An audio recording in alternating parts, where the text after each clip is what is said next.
बात करते हैं जी। आज हमारा टॉपिक है electronic configuration of D block elements के डी ब्लॉक एलिमेंट्स की इलेक्ट्रॉनिक कॉन्फ़िगरेशन कैसे होगी। तो डी ब्लॉक एलिमेंट्स कौन से होते हैं बच्चे, जिसमें हमने बार बार हम एक्सप्लेन करते आए हैं कि लास्ट इलेक्ट्रॉन वो किस में आएगा, लास्ट इलेक्ट्रॉन जो है वो डी सब शेल में आए इलेक्ट्रॉनिक कॉन्फ़िगरेशन के दौरान, तो उसको हम क्या बोलेंगे, डी ब्लॉक बोलेंगे। ठीक है, मसलन इसका अगर मैं जनरल फार्मूला लिखना चाहूँ तो हम ऐसे लिखेंगे NS, एस में 0 भी इलेक्ट्रॉन हो सकते हैं, 1 भी 2 में, और डी में क्या हो सकते हैं 1 से लेकर 10 तक। D orbital D sub shell under the process of completion होगी तो उसको डी ब्लॉक कहेंगे। अब हम देखेंगे NS का क्या मतलब है और N-1 डी का क्या मतलब है। देखो स्कैंडियम एक डी ब्लॉक एलिमेंट है, एटॉमिक नंबर 21, इसकी इलेक्ट्रॉनिक कॉन्फ़िगरेशन करें तो 1s2 2s2 2p6 3s2 3p6 4s2 3d10। अब n का ये मतलब है कि लास्ट शेल आपके पास ये n है NS2, ठीक है, और N-1 D का क्या मतलब है कि n के साथ जो D वाला ऑर्बिटल होगा वो n से -1 करोगे तो बच्चों n की वैल्यू क्या है 4 है, 4 से -1 करो तो क्या बचता है 3 बचता है ना। तो यहाँ पे जो D सब शेल होगा वो आपके पास क्या होगा, तीसरे शेल पे होगा 3D होगा। ठीक है, 4s के साथ 4D नहीं होगा बल्कि 3D होगा। तो ये आपके पास क्या होगी, इलेक्ट्रॉनिक कॉन्फ़िगरेशन होगी। इलेक्ट्रॉनिक कॉन्फ़िगरेशन में जो पेपर पॉइंट ऑफ व्यू से इंपॉर्टेंट है वो ये है कि दो एलिमेंट्स की इलेक्ट्रॉनिक कॉन्फ़िगरेशन आपने माइंड में रखनी है। एक आपके पास आ गया क्रोमियम जिसके एटॉमिक नंबर 24 है, और दूसरा आपके पास कॉपर जिसके एटॉमिक नंबर 29 है। क्योंकि ये एक्सेप्शन है इलेक्ट्रॉनिक कॉन्फ़िगरेशन में, तो इसीलिए इसके बारे में पूछा जाता है। मैं उसके रीज़न से समझाऊंगा कि हम क्यों एक्सेप्शन है। देखिए क्रोमियम एटॉमिक नंबर 24, इसकी इलेक्ट्रॉनिक कॉन्फ़िगरेशन हम कर रहे हैं जो हम एक्सपेक्ट करते हैं, एक्सपेक्टेड इलेक्ट्रॉनिक कॉन्फ़िगरेशन वो क्या होनी चाहिए, 1s2 2s2 2p6 3s2 3p6 4s2 3d4, ये होनी चाहिए expected electronic configuration of chromium. मगर ऐसी इलेक्ट्रॉनिक कॉन्फ़िगरेशन होती नहीं है। क्या इलेक्ट्रॉनिक कॉन्फ़िगरेशन होती है जो एक्चुअल है या जो ऑब्जर्व होती है वो ये होती है बच्चों, 1s2 2s2 2p6 3s2 3p6 4s2 3d4 था ना, तो यहाँ से एक इलेक्ट्रॉन हम 3d में डाल देते हैं 4s1 3d5। अब ऐसा क्यों करते हैं, तो याद रखें बच्चों जो स्टेबिलिटी का रूल है वो हमारे पास ये है, आपने ये याद रखना है कि आपके पास जो हाफ फील्ड और जो कंप्लीटली फील्ड होते हैं सब शेल ऑर्बिटल, वो आपके पास क्या होते हैं, वो आपके पास स्टेबल होते हैं। ठीक है, ये आपने याद रखना, हाफ फील्ड हो या आपके पास कंप्लीटली फील्ड हो तो वो वाले ऑर्बिटल जो है वो स्टेबल होंगे। अब इसमें देखें तो 4s2 जो है वो कंप्लीटली फील्ड है, मगर 3d4 जो है वो पार्शियली फील्ड है। ठीक है, स्टेबिलिटी 3d4 में नहीं आ रही। मगर इसमें देखें तो इसमें 3d5 जो है, d में 10 इलेक्ट्रॉन आ सकते हैं ना, तो 3d5 होने से d वाला भी हाफ फील्ड हो गया, इसका मतलब वो भी स्टेबल, और 4s1 आने की वजह से s वाला भी हाफ फील्ड हो गया, वो भी स्टेबल।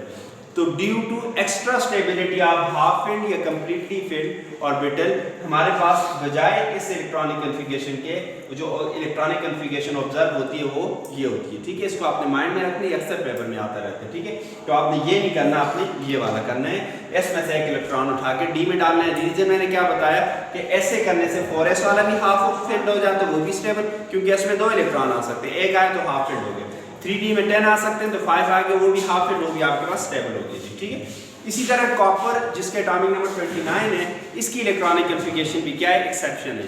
कैसे, अगर हम इलेक्ट्रॉनिक कॉन्फ़िगरेशन जो हम क्या करते हैं एक्सपेक्ट कर रहे होते हैं वो ये है कि 1s2 2s2 2p6 3s2 3p6 4s2 3d9, ये एक्सपेक्टेड इलेक्ट्रॉनिक कॉन्फ़िगरेशन है। मगर जो इलेक्ट्रॉनिक कॉन्फ़िगरेशन ऑब्जर्व होती है बच्चों वो ये नहीं होती, वो क्या होती है 1s2 2s2 2p6 3s2 3p6 4s2 और 4s1 और 3d10।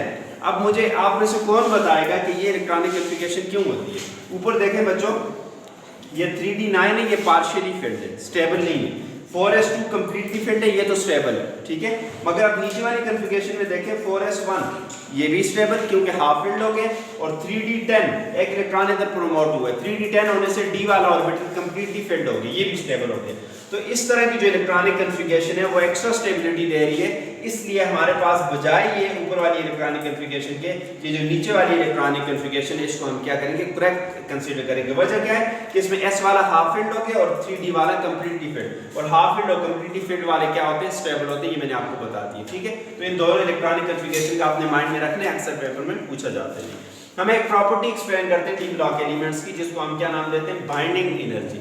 बाइंडिंग एनर्जी क्या होती है बच्चों कि हमारे पास जो मेटल के एटम्स होते हैं मेटालिक बॉन्ड बनाते हैं वो आपस में कितनी मजबूती से बॉन्डेड है, ठीक है, वो कितनी मेटल सॉफ्ट है हार्ड है, इस बारे में बात होगी कि amount of energy required to break the metallic bond among the metal atom in crystal lattice कि मेटल का कोई क्रिस्टल है उसमें मेटालिक बॉन्ड को ब्रेक करने के लिए जो एनर्जी रिक्वायर्ड होगी उसको हम क्या बोलेंगे मेटालिक बॉन्डिंग बाइंडिंग एनर्जी बोलेंगे। अब मेटालिक बॉन्ड क्या होता है बच्चों, जो मेटल कैटायन और इलेक्ट्रॉनिक सी जो होते हैं इसके दरमियान जो आपके पास फोर्स ऑफ क्या होती है अट्रैक्शन होती है उसको हम क्या बोलते हैं मेटालिक बॉन्डिंग बोलते हैं। याद रखें जो बाइंडिंग एनर्जी है वो क्या करती है depend upon the number of unpaired electron, number of unpaired electron पे डिपेंड करती है। क्या मतलब कि binding energy is directly proportional to number of unpaired electron, जितने अनपेयर्ड इलेक्ट्रॉन ज्यादा इतनी बाइंडिंग एनर्जी भी ज्यादा। और बाइंडिंग एनर्जी एक्सप्लेन करती है मेटालिक स्ट्रेंथ को, जितनी बाइंडिंग एनर्जी ज्यादा मतलब अनपेयर्ड इलेक्ट्रॉन ज्यादा इतनी मेटल आपके पास क्या होगी स्ट्रांग होगी, वो मेटल इतनी क्या होगी हार्ड होगी, सख्त होगी, ठीक है। अब डी ब्लॉक के जो मेटल्स होती है हार्ड होती है, एस ब्लॉक वाली क्या होती है सॉफ्ट होती है, इसका रीजन ये।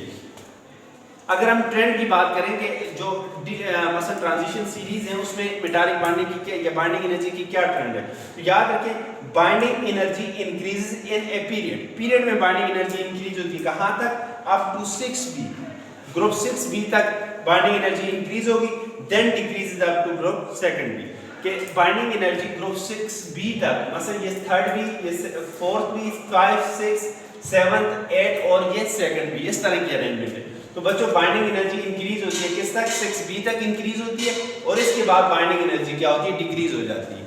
अब इसका रीजन अगर हमसे पूछा जाए तो वजह क्या है, तो बच्चों याद रखें कि number of unpaired electron 3d में इलेक्ट्रॉन आते हैं ना, तो इसमें 3d1 होते हैं बेसिकली, ठीक है 3d1 इसमें 2 हो गए, इसमें 3 इसमें 5 हो जाएगा, जैसे हमने क्रोमियम की बात की 5, ठीक है 4 के बजाय डायरेक्टली 5। तो आपके पास अनपेयर्ड इलेक्ट्रॉन इसमें क्या होते हैं इंक्रीज होते हैं कि number of unpaired electron increases up to 6b तक number of unpaired electron increase होंगे, मतलब यहाँ पे 3d 5 होगा।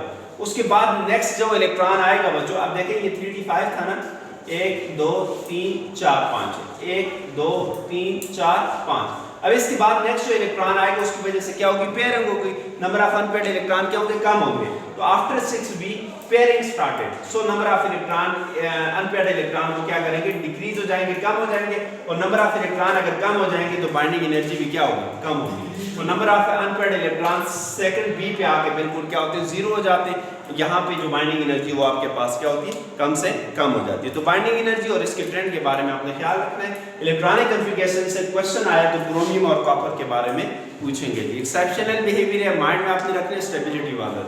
So this is all about today topic.